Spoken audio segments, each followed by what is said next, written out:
Welcome to Conscious Conversations. For those of you that are new, Conscious Conversations is a platform where we explore the many different pathways up the mountain when it comes to your physical health, mental health, and spirituality.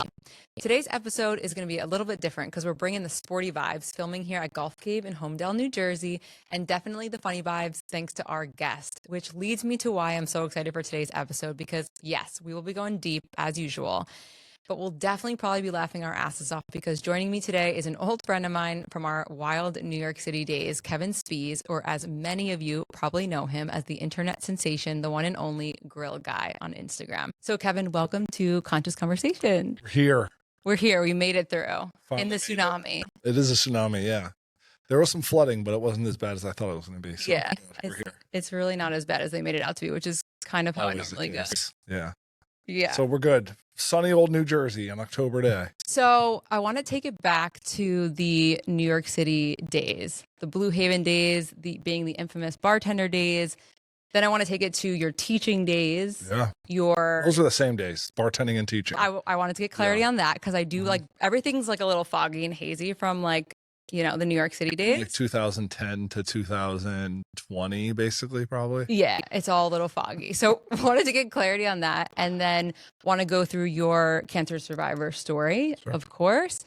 And then, of course, how you became the infamous Grill Guy that everyone knows and loves. Yeah, definitely a change of life direction. Yeah, I mean, I bartended because I lived in New York City and I was a teacher. So yeah. You can't teach in New York City and just teach. Like you have to do other things. So I bartended. BlueHaven in West Village. There's 3 of them now. There's East Murray Hill, which is I remember that one. Yeah. Yeah. The one you probably originally went to was probably the West Village one on Houston. I went to, so to give context for how we know each other. So Phil Kislick, shout out to Phil. He better be watching this or else he's in trouble. You better be watching, Phil. Dead to us. But Phil was one of my best friends from college, and he was like that friend that just like no matter what he told me to do, I was like, I'm gonna do it. Yeah, it's Phil. And it's Phil. And so I mean, anyone who knows me, and you know this about me, like I was not a sports bar kind of gal. Like I was not a bar gal in general. And Phil was like, "Babe, you gotta come to this bar. It's like where everyone goes. It's so like epic. The One Oak. It's like the One Oak of sports bars." That's how he phrased it. And I was like, "I don't believe you," but he just wouldn't stop. So finally, I came, and he was like, "You got to meet Kevin. He's like the main event." And literally, when I got to BlueHaven, I was like, "All I remember is you being the bartender. Like you really were like a." Oh, it was spectacle. It was like my show. I think that's where I like started show business, I feel like. Yeah. It was look, I had like one little section of a bar. It's a small bar too. It's the size of this studio, maybe. Like, and I covered like half of the room, you know, but it would be packed. So I had like, you know, a few hundred people in there. Yeah. You can go to any sports bar in the city. You can get wings at any sports bar. You can get cold beer at any sports bar. So you gotta bring the juice. Yeah, it's like you'll be a dime a dozen. So I just tried to bring the juice every Sunday. I bartended Sundays. I remember that. Sunday footballs, and I would just bring the juice from noon till about 8. And then everybody would leave drunk and full and hopefully happy. And then that was it. Do it the next Sunday too. I'd go to work on Monday. Yeah, so that's what I wanted to get clarity on. So when you were bartending at BlueHaven, you were also teaching during the week. I was also teaching. I was also the basketball coach at my high school. So I would teach obviously Monday through Friday, have basketball practice after, which, so, you know, that goes to like 5:30, 6. So you're doing like 12-hour days. You're doing like 6:30 a.m. to like 6:30 p.m. Monday through Friday. Saturday practice, and then, you know, most of Saturday off. So that'd be the night I'd like hang out with friends. Yeah. And then Sunday I'd bartend all day. Yeah. 12 to 8. So definitely a crazy time of life. And that was for years and years and years. How many years? I don't think I met you till maybe like, again, it's like very blurry, but 27. Yeah. 17? I think I was like 27. But Phil was right. Like it really was like, again, I would not step foot in a sports bar in New York. I was like a cocktail, like hotel lobby or like, you know, club or lounge. Yeah. But I remember like, I was like, I could get down with this. Like, it's fun. You really brought the vibes. But like, what do you feel like you you brought to the bar that made you, because it really was, there was like a hype and a buzz around you as the bartender and coming to see you, and people that didn't even know you. It was like, you got to go see this bartender. So like, what do you think you were like bringing at that point? Man, let's take it serious, because it can be, we're probably going to get to some No, take things. it wherever you want to take but it. I think, like, as corny as it sounds, like, I was trying to build like a community, like people feel like they belong there. So like, I just remember so many people, Kev, what's up? And it's like, in my mind, it's the first time meeting them. Yeah. Because you see hundreds of people a day, thousands of people a month. Like, you're meeting so many people. So I'm sure I would introduce myself to people. Yeah. But it was, I try to look at it as like a testament to like the vibes I was bringing, is that they feel like I'm their friend. That's what I want.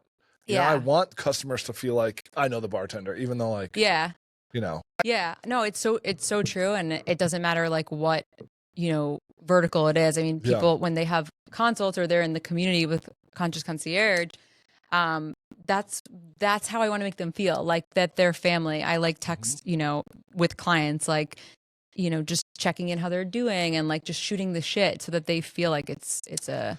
Yeah, I mean, I think that's like human nature, right? Is being a part of a community, being part of like something. And again, it's like stupid and it's fun and it's bars and drinking and eating food, but again, in New York City, you have a million choices. Yeah, you can go wherever you want. Yeah, on any street corner in every neighborhood, and if you can get people to travel to your bar, you're winning. So it's so true. Back in my like TV advertising days, like when Phil and I were working in the same industry, like we would go ham on Sunday. Granted, our career, like it was drinking and partying was like a part of like the job, but Sundays were like we definitely went for it. Dude, I remember like my friends would be like at the bar, and I'm drinking too. Even though I'm working, I'm like, I was gonna ask you, were you like also I'm never getting I remember drunk. you taking shots with us. I would take shots and I'd get like a nice buzz going. But I was working, so I couldn't like, but I was having fun.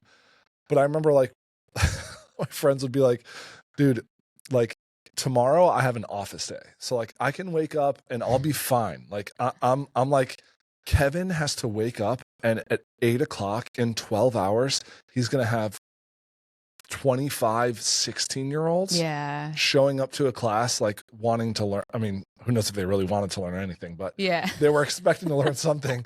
Like they'd be like, imagine having to give a presentation tomorrow at 8 a.m. Well, Kevin's got to give one at 8 a.m. and then 9 a.m. and then 10 a.m. and then it's like crazy to think like in your late 20s you were able to do that. I couldn't imagine doing it now. Like I was a special education teacher, so I didn't. My mom was too. Yeah, nice. I didn't like write a lot of lesson plans. Right. I kind of was the second teacher that was there helping kids kind of get through the lessons, kids that needed extra help. And then also doing a lot of like behavioral kind of like managing. Yeah. So a lot of my job was like just interacting with people, which like for me was good because I can be hungover like alone with my thoughts, which sounds like horrible. Yeah. Or I could be amongst people and like doing, making fun of kids' shoes. They make fun of my shoes. We laugh. Like that was a lot of my job. Yeah. Yeah. My mom's a special ed teacher and it's like a completely different type of thing. But yeah, and I'm sure you brought them like a lot of humor and yeah, I mean, I tried to, like I was in like rough areas in Brooklyn. So like a lot of the kids were coming from some rough situations. And so it was like nice to try to bring a fun vibe to school. It's like for a lot of people was a reprieve. Like school was better than home, which is like sad, but was the case. My mom too, she taught in like a lower income city. So it was like pretty, it was like a reprieve from school. How long was she a teacher? Her whole career. 30. She just retired. Yeah, like Congrats. 30 something. Yeah, gym and health. Well, she was special ed and then she went to gym and health for regular public school. Yeah. Where? Around here? Red Bank. Ooh. Yeah, she brought them the first meditation, like mindfulness program. It runs in the family. It runs, totally. This is like, all of this was really birthed like with her leading the way of just understanding like how important it is to like deal with your mental health and bring awareness to and start young. Yep. And start them to just get into a pattern of observing their thoughts, and also because things are so tough at home and they can only do what they can do at home, just like getting them into that mindset when they're away from the home. Yeah. Yeah. Yeah, that's difficult. I mean, as like a parent now, like, you know, we're so conscious of, my wife and I are so conscious of like what the home feels like. Yeah. 'Cause Yeah. I think that wasn't spoken about a lot as when we were kids, was Yeah. like, what does the home feel like? Yeah. Yeah. And I just remember as a kid, you know, my parents were great, but some of my living situations weren't always Yeah. super comfortable. Yeah. And So, yeah. and like anxiety filled, and you Yeah. could walk in and just cut the tension. And so we're really Yeah. conscious about like, Yeah. what does home feel like? We want home to be, Yeah. we want living room kids, as they say. Yeah, because you end up attracting like what feels like home, what feels familiar. Yeah. So a lot of the work I did in like my time and like what ended up birthing Conscious Concierge is like understanding that, like why I was attracting Yeah. those kinds of like relationships and situations. I was like recreating a familiar feeling. Ah, yeah. Yeah, You yeah. mean like in the relationships you choose later in life, you were recreating. Until you do the work. Yeah. Yeah, until you do the work to Yeah, bring in awareness. They say you end up with someone that's like your parents. Yeah, unless you like do the work. deep dive, Yeah. which is why I'm like such a big advocate for that. Which I think is a good segue into health in general with you. So I know you are a survivor of testicular cancer. Mhm. I remember seeing that and like watching your journey and all of that. So tell me a little bit about how, because I never heard you tell the story of like how that happened Mhm. and like what the diagnosis was like, and then that process. It was kind of crazy because I taught biology at this point in my career. I Oh, used to teach history, but at this point I was teaching biology. And my best friend in high school had testicular cancer our senior year, wow. like In high school. in high school. So I was very conscious of like always telling my kids, you got to check your nuts. I would Yeah. say. Like, and they would laugh. But in the beginning of the semester, I was like, dude, you guys, like, cancer is very, very rare, and you're probably going to be fine. There's probably nothing there, but you should always check your nuts, because this is a cancer that if you're going to get, it's one of the more common ones that young kids get is testicular cancer, young, like adolescent boys. So I like gave that speech, and then like 7 months later at the end of the year, I had to be like, remember when I said check your nuts and you guys laughed? Well, good thing I checked my nuts. So like, yeah, it was like, That's crazy. yeah, I was like, I remembered I was like in the bathroom at work and like was peeing, felt something on my ball. I was like, that's kind of weird. And then you talk yourself out of things a lot because you're like, let's be real. Yeah. I'm not going to get cancer. I'm young. Right. I'm 30 years old. I'm not getting cancer. Especially with your friend having had it. You're probably Yeah, that's like so that's rare. so rare. Like I'm not going to get cancer. And then like a couple weeks later, or like a few days later, I felt it again. Then finally I was like, you know what? Let me just go get this checked out. Let's be smart. Yeah. And I went to a doctor. He felt it. He's like, I don't really feel anything. I think you're okay. Like, you should be fine. And I'm like, okay. I had to ask for an ultrasound. Wow. I was like, well, can I get an ultrasound anyway? He's like, sure, I'll write you an ultrasound. Wow. It's like, thank God. Got the ultrasound. And then they didn't, like, you know how when they like, this was right when portals were starting to get big. It's like 2019. So they were like, we'll send your results to your portal. Mm-hmm. Unless there's something, then we'll call you. And I'm like, oh, okay. So like I was waiting for a call for like 6 days. Right. Nothing. And you could see it right away. Like it's, you know, you could see a tumor if you have one. I didn't get a call for like 6 days. So I was like, oh, I guess I'm fine. My wife had won President's Club for her job. So she got an all expenses paid trip to Hawaii. I couldn't take the whole week off of work. So she left on Sunday and I was meeting her there Wednesday. Because you were still teaching and bartending. Yeah. Okay. I remember this is in the spring. This is in the spring. So basketball season's over. So I was going to leave Wednesday night and then have Thursday, Friday, Saturday, Sunday. Well, Sunday night after my wife leaves, I get a text that was like, your results are in. I'm like, oh, cool. So I like look at my results and I'm like, this kind of doesn't sound like everything's normal. This sounds like, but it's like, I don't know what lesions mean. I don't know, but I'm thinking that it can't be good. And then when you start Googling, you're like, oh, okay. Yeah. And ChatGPT wasn't around yet. That could just clearly give you the full, you have cancer, sir. So I like texted my friend who was a nurse and I'm like, hey, she was a nurse at Sloan. And I'm like, because I had told her about this. Yeah. Like, you know, I got a ultrasound. I think I'm fine. She's like, you're probably fine. And so I sent her the screenshot of the stuff and she's like, she's like, you know, when you see the typing and then deleting, deleting. She's like, have you talked to a doctor? And I'm like, no. And she's like, okay, you need to call a doctor tomorrow. Now I feel so bad for Why her did they because she call like you? no one called me. That's So then the next day I'm crazy. calling, no one's answering, and finally I wrote like an email that was like, do you normally diagnose patients with cancer via portal? Is that normally what you do? And then of course my phone started blowing up because they were like probably worried about a lawsuit. Yeah, I mean, that's crazy. Yeah. So anyway, It's supposed to show you how common it is now. yeah. So long story short, I got into a urologist. Yeah. Who had thought I'd been diagnosed. So he's like, okay, yeah, I got your stuff. So it's testicular cancer. We're going to take your testicle out Thursday. I was like, What? wait, what? And I'm like alone. My wife's gone. So I'm like alone at, this is like on Tuesday. I'm supposed to leave the next day. I'm like, what? The next day you were supposed to leave? Yeah, I was supposed to leave. He's like, go to Hawaii. It's not going to make a difference in like 3 days. I'm like, I'm not going to Hawaii if you're telling me I have cancer, Yeah. And they were like, so that must have not been like a very severe. That's what they said. Yeah. They're like, it's a week is probably not going to matter. And I said, Probably well, not. I don't really want to take that chance. Yeah. So I got a scan that Thursday, and then I got my I keep saying my testicular. I got my testicular removed. No, I got my ball out a week later. Yeah. And at the scan I got, they're like, everything's clear. It's sequestered to your ball. It's not spread. So I'm like, okay, good. Get the testicle out. Then 3 weeks later, I go back and, kind of as a follow-up, like, let's just make sure we got it all. Get another scan 3 weeks later, and it had spread everywhere up to my chest. I was like stage 2B. Wow. So thank God I didn't go. Like a week could have made a big Who's difference. doctor? Yeah, I know. I was like, didn't have a great doctor. So Yeah. anyway, chemo, canceled our wedding, did the whole thing. But Canceled the wedding. yeah, we had a wedding planned for August. I remember that actually. Yeah, we had a Yeah. wedding planned for August, but that was going to be my last round of chemo. So I would have been like a zombie, like, and then your wedding's about the cancer. And it's like, I don't Yeah, wanna do yeah, that. yeah. It's like I'm bald at my wedding. Like, I don't want to do that. Wow. So then we rescheduled it for the spring of 2020. So, which was COVID. Did you end up getting married? Like, when did you?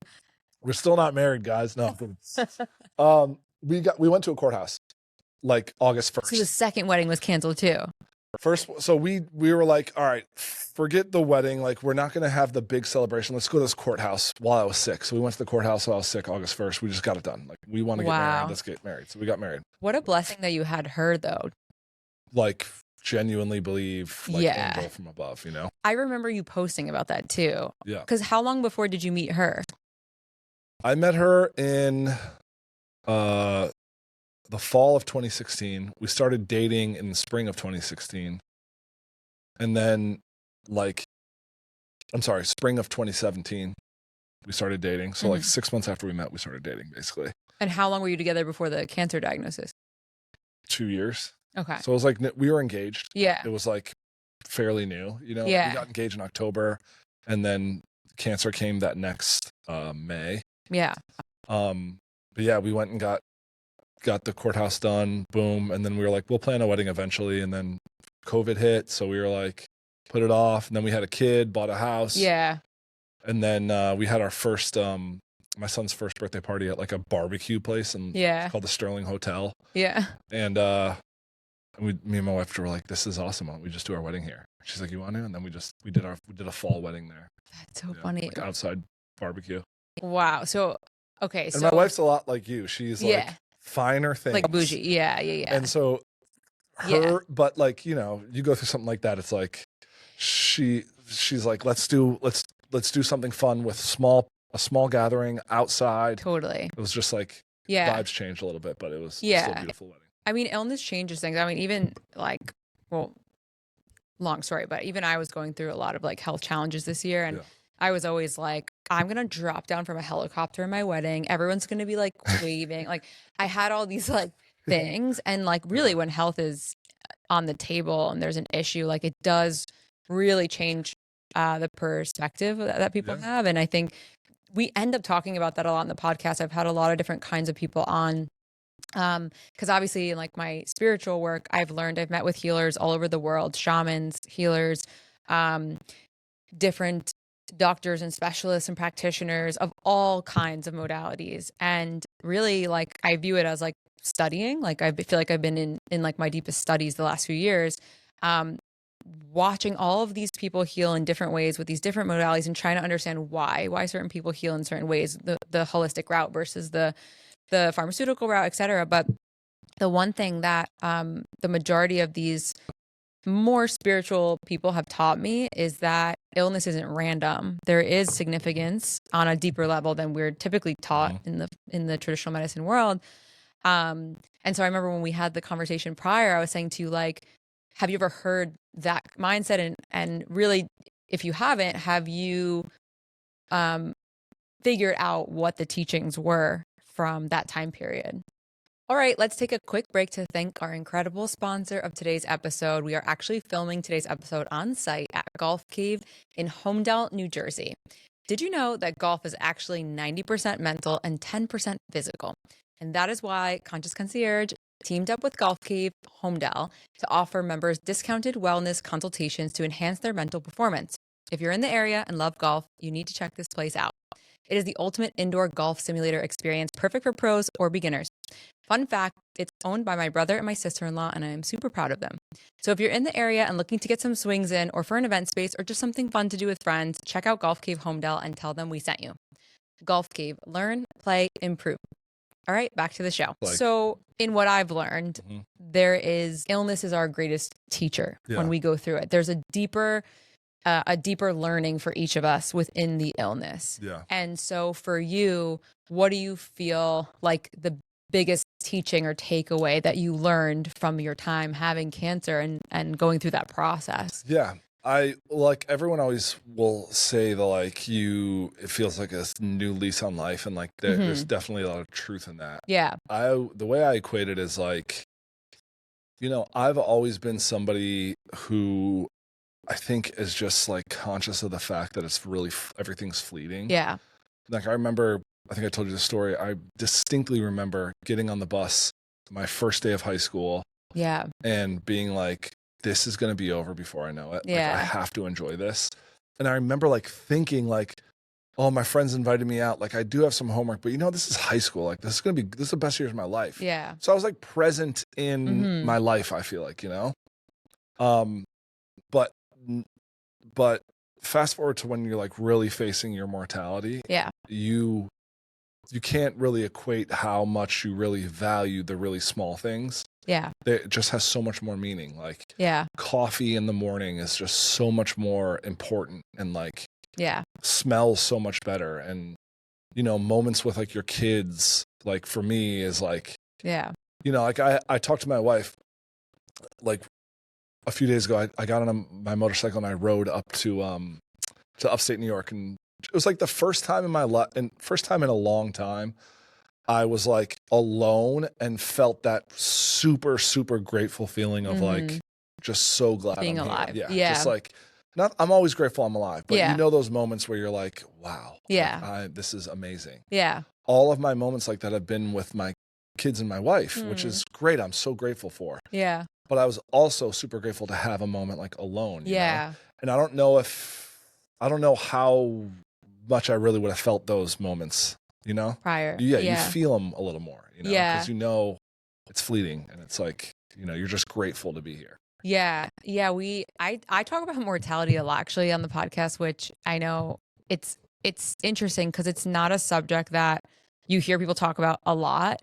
And it's one of the reasons why I like to talk about it, because I'm just like, how I have like the constant thought, and I had this before the ayahuasca, like really just like growing up, I'd have these very existential thoughts of like, how are we all just like out here doing errands, like talking about like what cabinets we're buying for the house, and like when we're just like on this like big gaseous ball like in outer space, like we don't really know what we're doing here, we don't know where we're going after. Like for me it was like always this like, how are we not talking about this more? And then obviously the deeper I got in this space, and like giving up alcohol and all the things that were kind of like taking me out of that, it was like just this deeper questioning of that. I feel that too. I feel like that was like that as a kid a lot too. And I think like for me, finding there's like a lot of, this is my thought process, like there is like a lot of beauty in figuring out what cabinets you're gonna like, So true. Yeah. Like it doesn't mean anything, and it also means everything. Because It's what so true, what the fuck else are we? Yeah. What else are we doing then? You know, like, yes, it doesn't. A video of me going like this doesn't matter, but it also is the only thing that matters. You know, at that moment. It's so true. It's like, Yeah. I try to just latch onto those like little small things. Like, Yeah. like I really, really enjoy coffee. Yeah. Yeah, it's so important. It is. I think life is about those little moments and finding like the joy in the day to day. So important. I Yeah. think and again, I think illness does do that. And I think there are, again, no like random occurrences. And I think there is, I've again studied a lot about like why that happens to certain people and like what it need to awaken within them. But I think like that takeaway is just exactly perfect. Is like there is beauty in the cabinets and like. Yeah. I think a lot of the time for me doing the deep dive and trying to understand what we're doing here and understand purpose and why am I here, it also takes away from the very fact that we are here. Yeah. And one of my teachers she's a shaman, she said to me once in an ayahuasca ceremony, I got up and I went over to her. I'm like, what are we doing here? She's like, well, Hermosa, like we're here. And she was like, I was like, no, what are we doing here? Like I was having an ethereal. Yeah. And she was like, you keep asking this question, but it's like either you be here and enjoy being here. Yeah. Or you're going to keep missing the moment. And I was like, damn, that was so profound. But it was like, the more you keep searching, it's like, it can like, take you away from being here. It's like letting go of it a little bit. Yeah. Like, yeah. We'd all like to know the meaning of life. Yeah. But we're not going to figure it out right now. Yeah, we're not. We might as well like decide whether we're going to have chicken parm or whether we're going to have exactly. steak. Which I think is like why I was excited to have you today. Cause I think it's a nice little like, yeah, just like sometimes always the deep dive into the psyche. Like sometimes we just need to like laugh of, of these like humorous videos, like, and just have a moment of like. I mean, that's what I hope for. Like on a deeper level, when you like dedicate your life to like other people as like a teacher. Yeah. You can feel so good about your job. Yeah. So you always, when you're broke because you're not making a lot of money or you're working really hard, you can always lean on the fact that like, I have a job that means something. Yeah. I have purpose. Yeah. Yeah. And then when you leave that and all of a sudden people ask you what you do and you're like, I'm a content creator. It's like, it's hard to like find that purpose. But, the way I think about it is like, if I can create a space, albeit a virtual space, like a little space where people can come, get a laugh, like 30 seconds, get a chuckle, sometimes a laugh, sometimes maybe just a smirk, whatever, and then move on with their day. That's like, I think that's helping. I think that's making the world a little bit better than, like, so I find purpose in that. And again, like, as much as I do not take myself seriously, I realize what I'm doing has no meaning and it's stupid.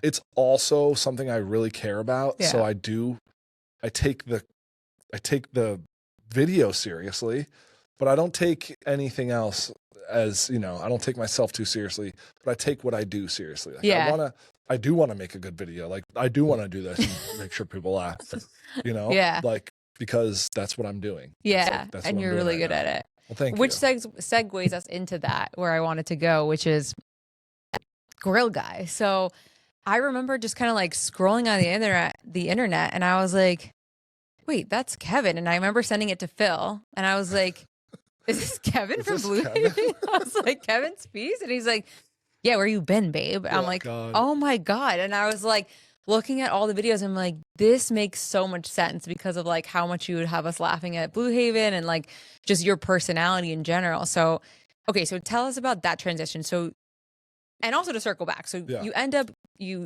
heal a cancer. I heal a cancer. I get done with cancer. And I very much remember feeling like, all right, I'm at a crossroads here. I took a new coaching job actually in Middletown here. So I was like the head coach there and I was like transitioning into going to teach there out of New York City DOE. And I was like, I knew that I was going to go somewhere. I just didn't know really what it was going to be. I just felt this like, I just moved to the suburbs out of the city. My wife's pregnant. Like I'm about to be a father for the first time. Like all these things are changing. And as that's happening, a friend who worked for a social media company said, hey, we're creating a show called Grill Guy and we need like a millennial dad. And you're basically the guy I think of. And he was a BlueHaven frequenter as well. So he kind of got the whole you know, Got the gist. got the gist. Yeah.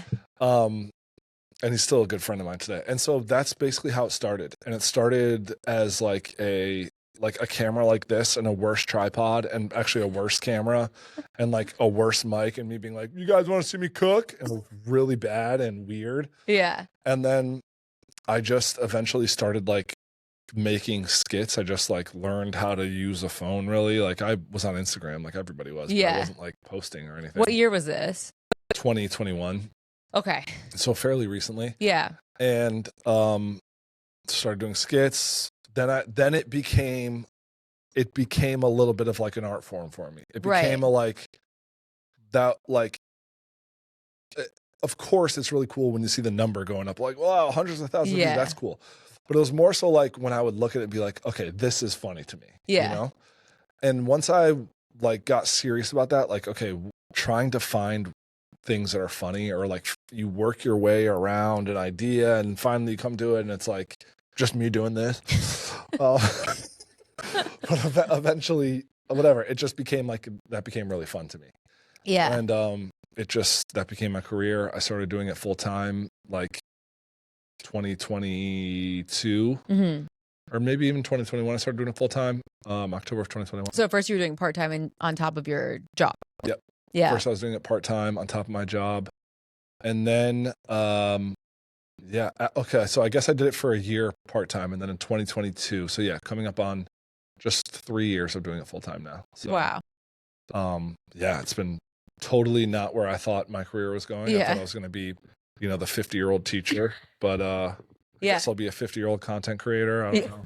I know. Who knows what it's going to be. Yeah. What's your like favorite part about being Girl Guy and like what you're doing now?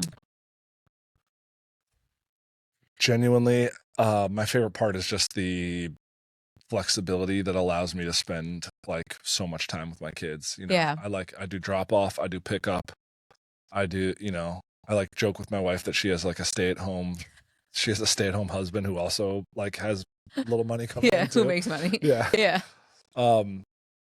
So I'm fully in the young kids era right now. It's like so nice. It's such a quick thing. My son's already 4. So like that first bit of young childhood is done. Yeah. So I got like 2 more years left of my kids and then I'll enjoy every stage, but there's something special about just enjoying the young childhood. And I look back and feel like I haven't missed anything. It's been, so that's my favorite thing. Of course, I love talking to people. I love meeting people. We talked about like just kind of some of the rooms I've been in have been just incredible, like really awesome opportunities. I've met so many awesome people and I'm so grateful for all of that. Tell us a story about someone you've met. You can tell the one you told me already. No, that's a good one. I will say randomly, I might have sent the DM or I might have got a DM. I don't remember, but Dashboard Confessional is like one of my favorite bands ever. Cool. And I've built a little bit of a friendship with Chris, who's just through the internet. He is the most inspiring person I have ever met. Like he was actually, I credit him a little bit for kind of like, again, I don't take myself seriously and it's probably like insecurity issues. Like if we want to get really deep. I was gonna say, you can have a consultation with Concierge. Yeah. But I remember like early on, like this was probably 3 years ago. So it was right when I was starting. I went to a concert and I met him and we were talking backstage and he was like, he made me feel like it was an art form. And I'd never thought of it that way. Yeah. And he's like, it is. And at least that's what I feel now, whether it is or isn't, I feel it is. No, I totally explain everything I'm doing as it's my version of art, like giving people the platform and having the conversations. Just the creativity. It's the creativity. Yeah, it is art. Yeah. And so, that's been a really cool friendship that I've like, obviously would never have had if it weren't for Girl Guy. So some cool things like that. Yeah. It's been really awesome. Yeah. And like, obviously it's crazy going out and like people come say hi. Yeah. Do people do that? And you probably like had that from the BlueHaven days, but this is probably like a bigger, because 500,000 followers, 400 something. And that's a lot. I mean, I'm interviewing the Wolf of Wall Street's wife for my podcast, and she has like 250. And I remember seeing that and then seeing yours, and I was like, holy shit, Kevin has like it's weird. Double the following. And she's a celebrity. It's just it's a weird thing. Like you know, in my town in New Jersey, I don't ever feel anything. I go to the gym, and once in a while someone will say hi at the gym, but for the most part, I go throughout my week and I'm not getting stopped or anything because it's just like I'm local, I'm doing whatever, you know. Once in a while someone will say something. But then like you have these moments where you're like, wow, like we went to Dublin and it was like all these Irish people were stopping me. That's and crazy. It was like this is insane. Yeah. You know, like I like feel that anyone's even seeing this videos I'm making are crazy. So yeah. Have you ever seen those videos that I actually like watched it the other day, and there's different iterations of it, but it's like you think no one really cares because, you know, now that I'm creating content, it's like I'm always like, what the fuck am I doing this? Yeah. But when you see 1,000 people, they show 1,000 people in a room, and then they show 200,000, and they show, you know, 10,000, and it's like a stadium full of people, and you're like, oh my god, holy like shit. This is a lot of people that care about what I'm doing or that are receiving benefits. Like you said, like I crack up, like when I see your posts, like I'm laughing out loud, like cackling, and it does give me a break from like sometimes the seriousness of the things that I'm doing and thinking. And my mom can laugh at the same videos, and my brother, and so you are bringing like your artistry and your true gifts. Like I do believe everyone's here with like a unique ability to bring something to humanity. I think it's about uncovering that, and sometimes illness does speed that along. So you are in that already. You know. Well, thank you so much. I mean, the best messages I get and the best things I get are like when someone's like, me and my friends have a group chat and we share your stuff, or like me and my dad share this, you know, we share your videos together. But like that's the stuff that's really, really awesome. Yeah. So then you're like, okay, you know, you see a number on a video, you're like, oh, I got however many views, and it's like I don't, as much as it's cool and it's a measurement of whether the video is good or not in some ways, I don't like feel, because it's just a number. It's hard to get a feeling from it. Yeah. But when someone says something like that, it's like, it makes you feel good. You know, it's like, oh, makes all the difference. It's cool that you can share time with your, you know, your family and your mom, and it's a laugh over a stupid video that I made. So that's cool to hear. Yeah. What are some of like the harder or more like challenging aspects about segueing into content creation or in comedy or in general? Yeah, for me, it's just the freedom is can be hard for me. Yeah. So I have, I'm just, everyone says they have ADHD. I for real do. Yeah. Everyone's like, I have ADHD. I'm like, no, bitch. This thing is crawling in my body and it's just oozing out of my veins. I smell like ADHD. Everyone does say that. I know. Yeah. But it's difficult for me. Like I have to be regimented about my schedule. Yeah. That's why like teaching was so good for me, because it was like, if my body's moving, my mind is calm. I know that sounds crazy. No, but I like, totally get it. If I'm up, standing, talking to this kid, getting to that kid, it's like, that's where I feel good. It's difficult when it's like me in a room and it's like, make a video if you like. And I'm like, or I could just eat Cheetos, take a nap.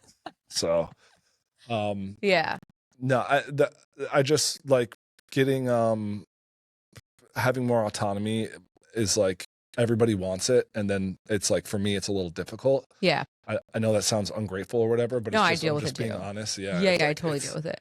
Sometimes I miss like being able to just like get out of the house and like have a place to go and know you have to be there, and then like at the end of the week you're like, all right, it's done, you know, like so some of that stuff's difficult. And then there's minor things like working with annoying brands.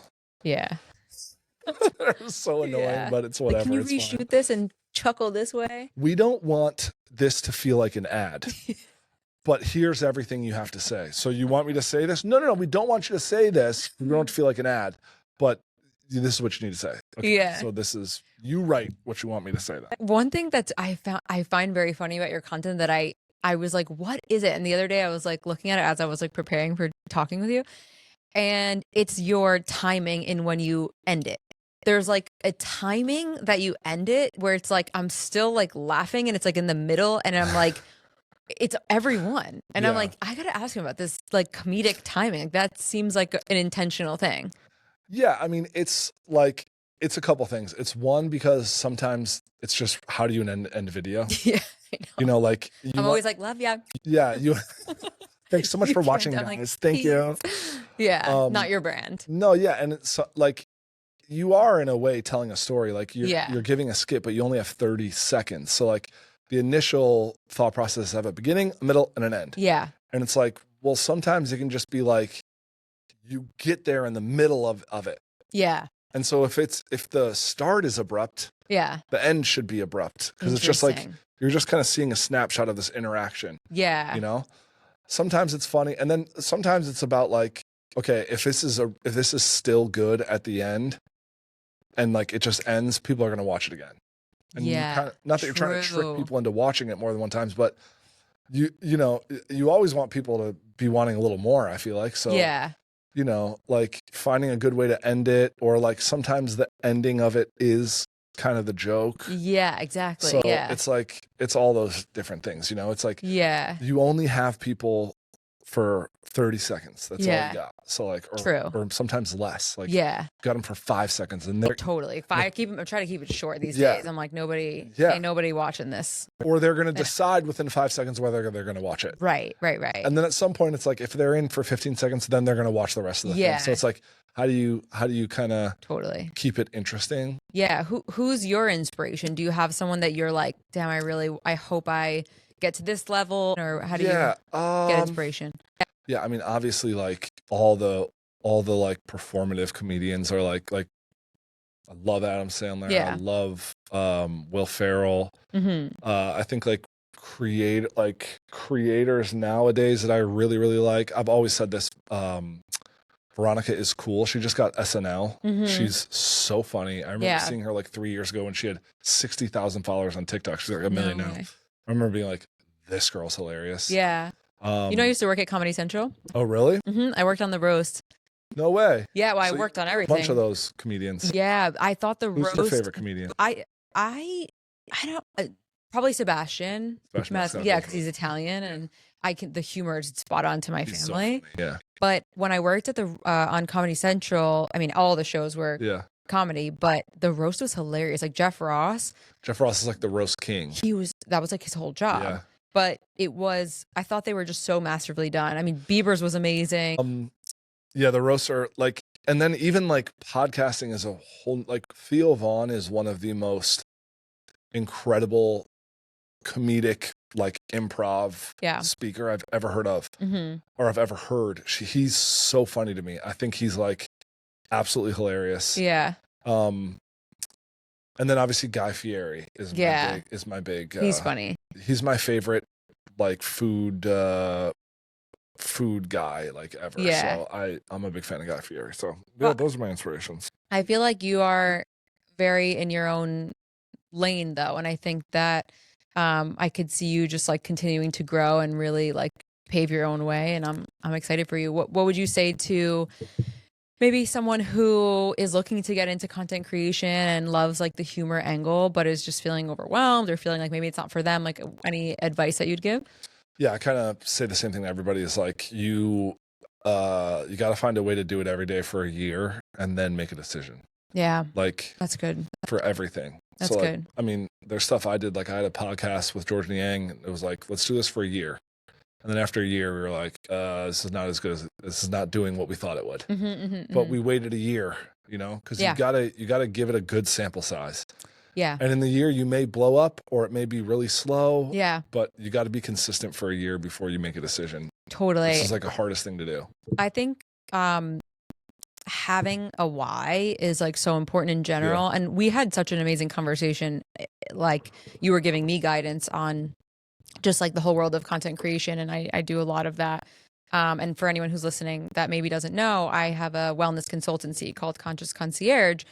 And pumping out that kind of content can just be grueling. But you were saying like to continue to do that every single day. And I think one thing that has kept me going that I imagine is the same as comedy is like the why. Like, what is actually my end goal with this? And I feel like if it's just for revenue and just for money, like it's not going to work, whether it's health, spirituality, or humor.